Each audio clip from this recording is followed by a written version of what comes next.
did something most people will never manage to do. While the whole world was screaming for attention, while social media exploded with arguments, with provocation, with drama, you stayed quiet. And that quietness changed everything. Not because you gave up, but because you understood something few ever grasp. Your reaction was the fuel that kept other people's games running. And when you cut off that fuel, their games simply stopped. Stay with me until the end of this, because what you're about to understand here will change how you see every relationship, every conflict, and every moment someone tried to throw you off balance. You are not who they thought you were. You are so much more than that. Let me ask you a direct question. Have you ever felt that certain people in your life seemed to feed on your anguish? That the more you explained yourself, the more they attacked? That the more you tried to make peace, the more they turned up the pressure? If you're nodding yes right now, know this is no coincidence. There is a real, studied and documented psychological mechanism behind it. And you, perhaps without even realizing it, found the most powerful response to that mechanism. You stopped reacting, and that decision, which seems simple but costs so much, was one of the most courageous and intelligent acts anyone can take. But before we go deeper, do me a quick favor. Subscribe to the channel and hit the bell. Because what we discuss here doesn't show up in the feed of those who don't ask for it. And you deserve to receive this kind of content every time it drops. Now let's start from the beginning. There is a dynamic that operates in silence in the lives of most people over 35. You spent years building relationships, being a good, empathetic, available person. You prided yourself on being someone who listened, who helped, who didn't give up on people. That goodness was real. It still is. But at some point, that goodness began to be used against you. Think of the last time someone provoked you unfairly. It might have been a co-worker who threw a sly comment in front of everyone. It might have been a family member who brought up an old issue just to unsettle you. It might have been a friend who started treating you poorly precisely when you were feeling good. Attention, you need to prepare now. I put together an exclusive resource for those who feel set apart for something greater, but live surrounded by noise, distractions, and mental overload. This is a 30-day journey that will transform your life. A guided path to armor your mind and prepare for what's coming with daily practices of focus, boundaries, and discipline. Stop negotiating with the noise. Learn to spot distractions before they control you. And strengthen your mind. Also available in an immersive audio version. Over 10 Zuru readers have already transformed their lives through the 30-day journey. Thousands of people have already started this transformation. People like you who are tired of living in the fog. Ordinary people who decided to stop accepting mental chaos. Take advantage of this limited time offer only this month. Access your link just below in the pinned comment. Good, growing, flourishing. What was your natural reaction? To explain, to defend, to prove you weren't what they were implying? And what happened next? More provocation, more pressure, as if your defense had given more power to the attack. This is no accident, it's by design. Psychologists call this a narcissistic supply dynamic. Certain people, and they exist in every context, family, work, friendships, romantic relationships, operate from a validation system that depends on the emotional reactions of others. When you react with anger, they feel power. When you react with tears, they feel control. When you react with long, exhaustive explanations, they feel they've managed to put you on the defensive, which is exactly where they wanted you. Every reaction of yours was a confirmation that the game was working. And the cruelest part, you didn't know you were playing that game. You thought you were simply being honest, transparent, open to dialogue. You thought if you explained well enough, the other person would understand. You thought if you showed vulnerability, there would be reciprocity. But with certain people, vulnerability doesn't generate connection, it generates ammunition. Let me give you a relatable, everyday example. Picture a family gathering on a Sunday, everyone around the table. There's that relative, you know, the one who always finds a way to mention something that bothers you. It could be your weight, your finances, your kids, your relationship. They do it with a smile in a casual tone, as if it were an innocent remark, and everyone laughs or pretends not to hear, but you feel it. And when you try to defend yourself, when you explain, when you turn red with anger or swallow hard, trying to control yourself, they smile even wider because it worked. You reacted, and your reaction was the entertainment they came for. Now imagine if next time you simply didn't react, not with a forced, tense silence, but with a genuine indifference coming from a place of real peace. What happens? The comment dies in the air. It has nowhere to land. It didn't generate the expected effect. And the next provocation will be weaker because the terrain is no longer fertile. This is what you began to discover. And this is exactly what will deepen now. There isn't a specific date. It wasn't a morning of revelation with light streaming through the window. It was gradual. It was exhausting, sometimes painful. But there was a moment, you probably remember it, when you looked at a situation that would have once consumed you completely and felt something different, a certain distance, a certain clarity. It might have been a WhatsApp message that arrived with that familiar provocative tone. It might have been a conversation where someone was unfair to you. It might have been a loaded look, a calculated attitude to throw you off. And instead of feeling that knot in your stomach, that urgent need to respond, to defend, to prove your point, you felt something different, a kind of rest. A question arose within you. Why do I need to respond to this? That question changed everything, because it implies something fundamental, that you have a choice, that reacting is not mandatory, that the other person's provocation has no automatic power over you, that there is a space. Viktor Frankl, the Austrian psychiatrist and Holocaust survivor, called it the last of the human freedoms, between stimulus and response. And it is in this space that you began to live. You know what's fascinating? From a neurological standpoint, when you stop reacting automatically to emotional stimuli, you literally start using more of your brain's prefrontal cortex, the area responsible for strategic reasoning, conscious decision-making, impulse control, and less of the amygdala, which is the center of alarm, fear, instinctive reaction. In other words, you begin to think with the most evolved part of your brain instead of reacting with the most primitive part. Research from Harvard University shows that the ability to delay immediate emotional reactions is directly linked to resilience, leadership, and psychological well-being. People who develop this skill make better decisions, have healthier relationships, and experience less chronic stress. You didn't just do the spiritually correct thing, you did the neurologically intelligent thing. But I'll be honest with you, this wasn't easy, was it? Because when someone attacks you, when someone lies about you, when someone tries to destroy what you've built, the human instinct is to defend.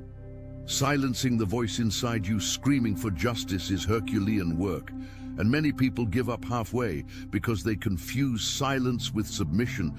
But let me tell you something you need to hear. To be silent is not the same as to yield. Choosing not to react is not weakness. It is the highest form of self-control that exists. It is emotional jujitsu. You use the attacker's own force against them by simply refusing the fight. Now I need to tell you something that will change how you interpret the past. All those provocations, all those attempts to destabilize you, all that effort to make you react, none of it was random. It was a system you fueled for a long time without knowing, and which stopped working the moment you withdrew your energy. Let's understand the logic of this. People who operate from narcissistic, manipulative, or simply insecure needs require a mirror to validate them. And this mirror doesn't need to be positive. In fact, it's often more powerful when it's negative.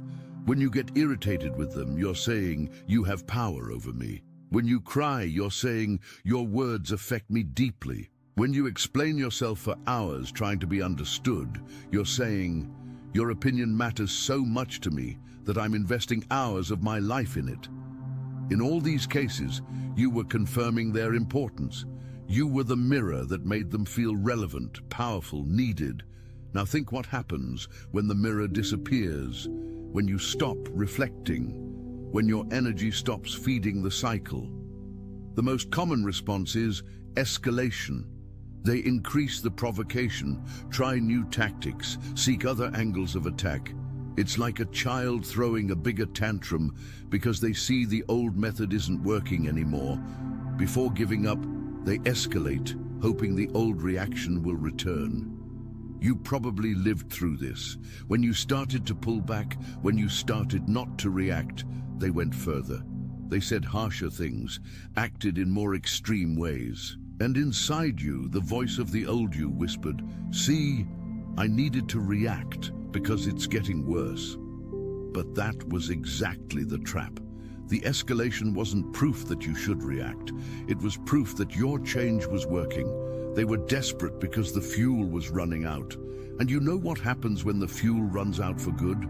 The fire dies. You saw this happen. The drama lost its intensity. The provocations became more sparse. Certain people simply left your life because they realized you were no longer a profitable source of emotional energy. And a space was left. A space that was once full of noise and was now full of peace. That space was you. It was what remained when everything that didn't belong to you was gone. One of the most powerful things you did, perhaps without naming it as such, was to stop over-explaining yourself, to stop handing over the manual of your soul to anyone who asked. And this created something that, in esoteric tradition, we call the power of mystery. Before, you were predictable, not from weak character, but from excessive transparency in an environment that didn't deserve transparency. You told your plans before executing them. You shared your pains with people who used your vulnerability as intel.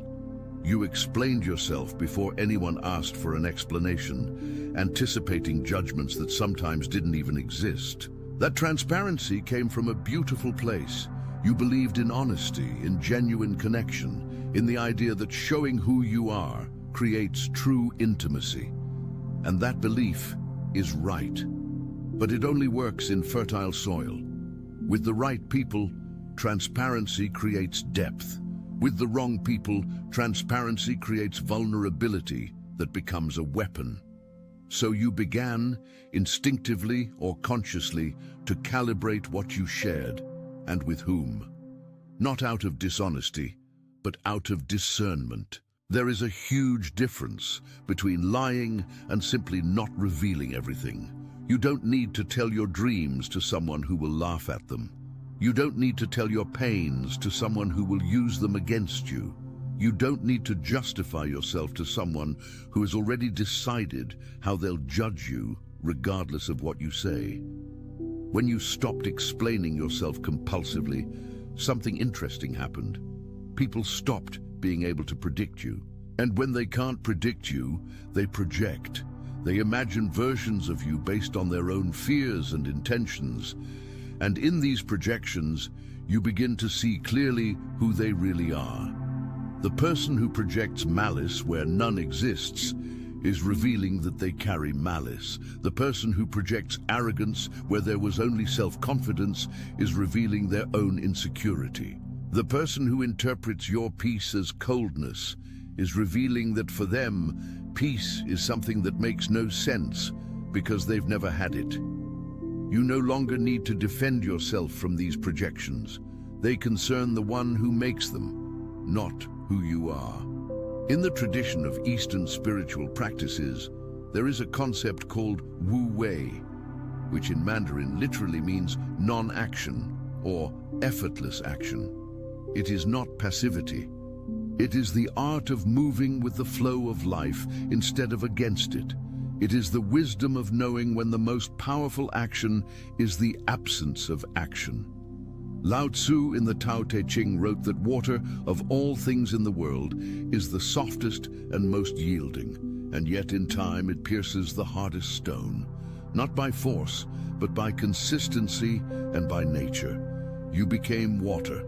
I need to talk about something that hurts many people, especially women and men over 35, who were raised in a culture that highly values caring for others, giving of oneself, not letting anyone down. You learned from an early age that kindness is a virtue, that helping is noble, that sacrificing your comfort for others is a sign of good character. And you internalized this so deeply that helping became automatic, almost compulsive. The problem is not helping.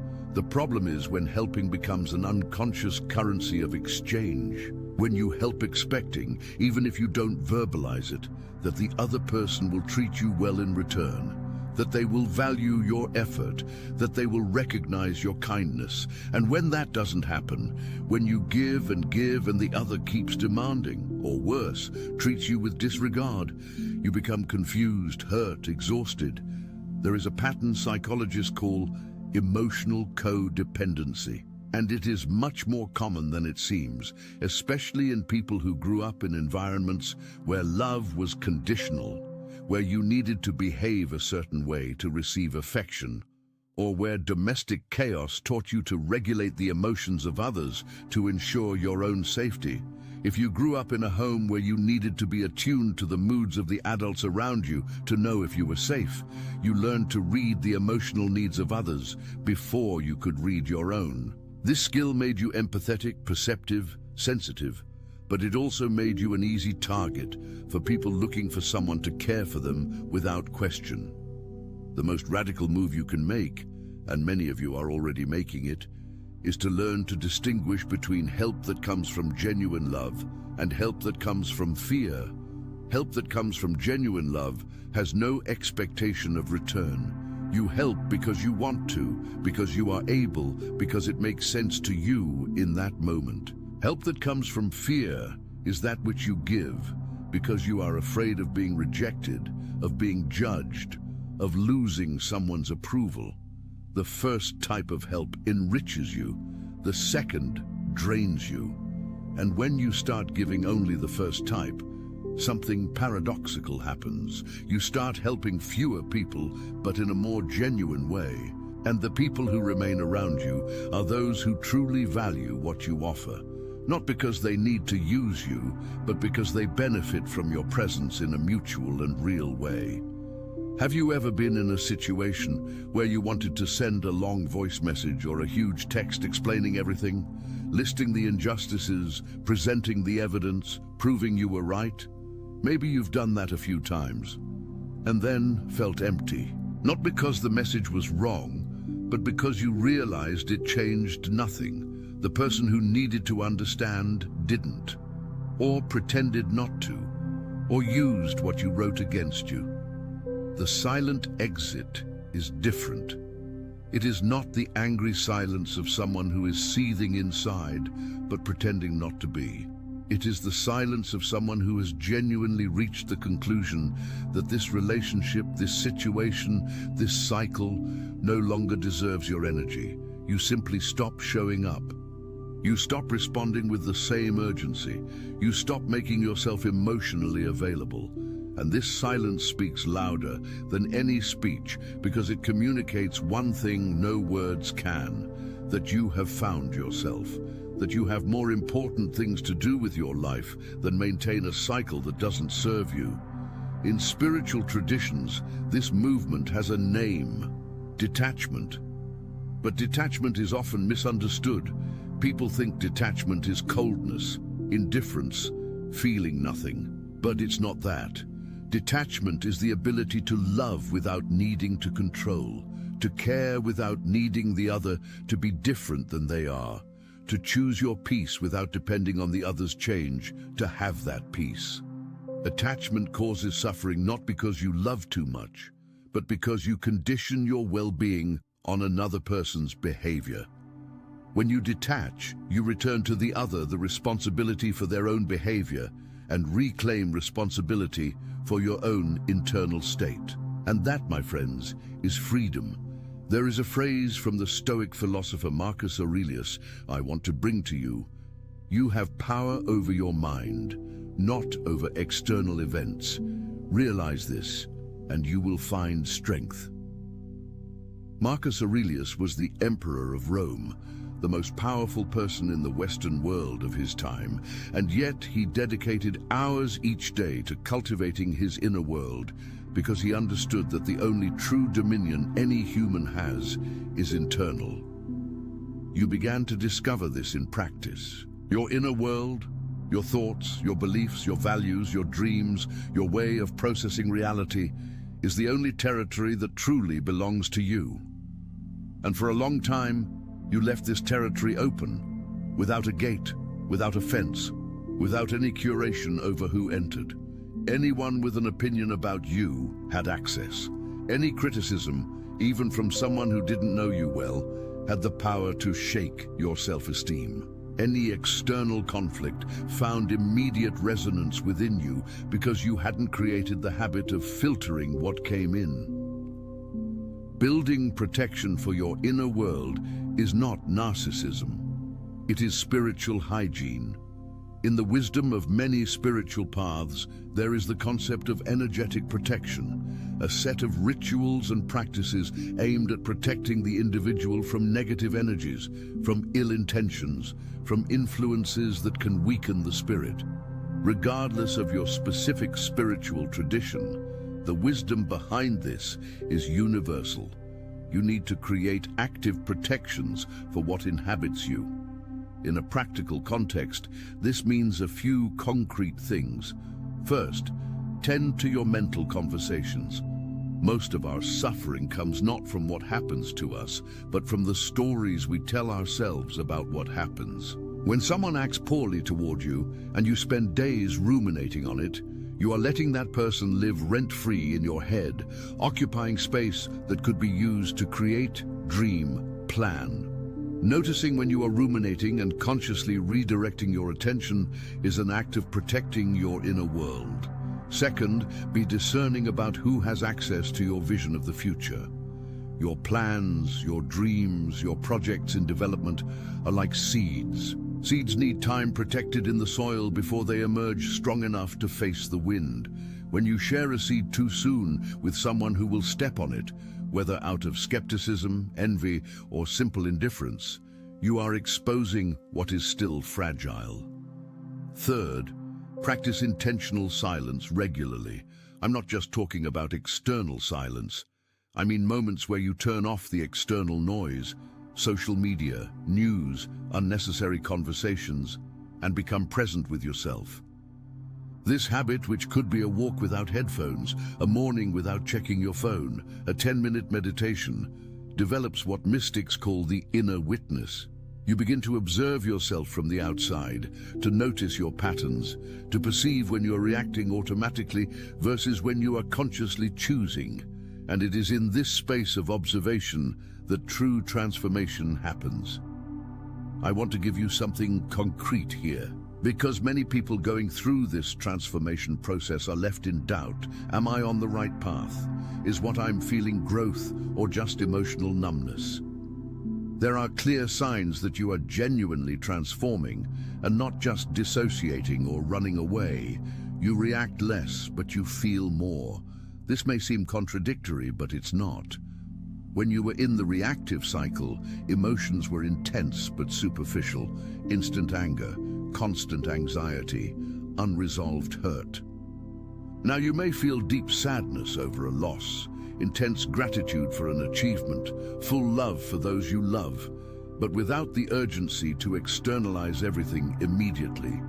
You process, you digest, and then you act or don't act with clarity. Your energy is being used on things that matter. Those hours you used to spend ruminating on what so-and-so said or did, where did they go? If they went to a personal project, to a relationship you are cultivating with care, to your development, to your genuine rest, that is a positive sign. Your energy doesn't disappear, it redirects. The people around you have changed in quality. When you change your energetic frequency, you naturally attract different people. This isn't vague mysticism. It's simply that when you stop accepting certain behaviors, the people who only relate from those behaviors don't stick around. And the space that opens is filled by healthier, more reciprocal, more real relationships. If you look around now and notice that the people closest to you are calmer, more mature, more authentic than before, that is a reflection of who you have become. You feel peace without needing validation. This is perhaps the clearest sign. When your inner peace no longer depends on someone praising you, approving of you, telling you that you are right, when you can look at your choices and feel at peace with them regardless of others' opinions, you have reached a level of emotional autonomy that very few people attain. I'll be direct again. Part of what you went through, the rejection, the judgment, the attempts to diminish you, happened because you were always too big for the small spaces they tried to put you in. This is not arrogance, it's observation. When a person begins to grow in consciousness, in self-esteem, in inner peace, in life vision, the people around them who are not growing at the same pace often feel this as a threat. Not necessarily consciously, but your transformation is an involuntary mirror for them, and this mirror shows what they could be but chose not to be, what they could do but chose not to do. And in the face of this mirror, there are two possible responses: inspiration or attack. The people who are ready to grow will feel inspired. Those who are not will attack. Have you noticed that the harshest criticisms you received came from people who were exactly stuck in the place you decided to leave? That the person who most mocked your dreams was the one who had most abandoned their own? That the harshest judgment came from those living the way you were trying to overcome? This is no coincidence. It's a pattern. And recognizing this pattern frees you from internalizing the criticisms as truth. In emotional wisdom, the people who work the hardest to destabilize you are often the most unstable internally. Their aggression is not about you, it's about them. You only appeared on their radar because your presence, your peace, your growth revealed their emptiness, and you are not responsible for anyone's emptiness. One of the most powerful tools you've acquired in this process is unpredictability. And I want to explore this a little deeper because it's something that will continue to protect you. When you were predictable, when you always reacted the same way to the same provocations, when your triggers were known, when your responses could be anticipated, you were controllable, not by force, but by predictability. Whoever knew you well enough knew how to push your buttons, how to throw you off balance, how to make you feel guilty, anxious, angry. Now that you've changed, you've become an unpredictable variable, and systems that depend on predictable variables stop functioning when one variable changes its behavior. But I want to make an important distinction here. Unpredictability is not inconsistency of character. You are still the same person with the same values. What changed is that your emotional reactions are no longer automatic. You are no longer a joystick that anyone can press to get the desired response. You evaluate, you ponder, and then you choose how to respond or if to respond. This autonomy over your reactions is what the Stoics called the hegemonikon, the ruling principle of the soul, the part of you that observes, decides, and commands. Developing it was the life project of thinkers like Epictetus, Marcus Aurelius, and Seneca. And it is becoming your project too, perhaps without you having put that name to it. There's one last thing I want to imprint in your memory, a phrase I hope you carry from now on. Not every battle deserves your presence. See the difference. There is a difference between conflicts that need your participation, because they involve your fundamental values, because they involve people you truly love and who have the capacity to grow with you, because they involve situations where your voice makes a real difference, and conflicts that exist only to consume you. Learning to distinguish between the two is one of the greatest skills a human can develop in maturity. And this distinction doesn't come only from reason. It comes from the body, too. Learn to pay attention to how you feel before entering a conflict. Is there a tension in your chest, a feeling of urgency, a knot in your stomach? Often this feeling is not a call to battle. It's an alarm that you are about to spend energy on something that will drain you without giving anything back. And there is another, different sensation, a calm clarity, a quiet certainty that here now your voice needs to be heard. This distinction with practice becomes clearer and clearer. Emotional maturity is not about not feeling. It's about feeling everything and still consciously choosing how to act. It's about having the capacity to let pass attention. You need to prepare now. I put together an exclusive resource for those who feel set apart for something greater, but live surrounded by noise, distractions, and mental overload. This is a 30-day journey that will transform your life. A guided path to armor your mind and prepare for what's coming with daily practices of focus, boundaries, and discipline. Stop negotiating with the noise. Learn to spot distractions before they control you. And strengthen your mind. Also available in an immersive audio version. Over 10 Zuru readers have already transformed their lives through the 30-day journey. Thousands of people have already started this transformation. People like you who are tired of living in the fog. Ordinary people who decided to stop accepting mental chaos. Take advantage of this limited time offer only this month. Access your link just below in the pinned comment.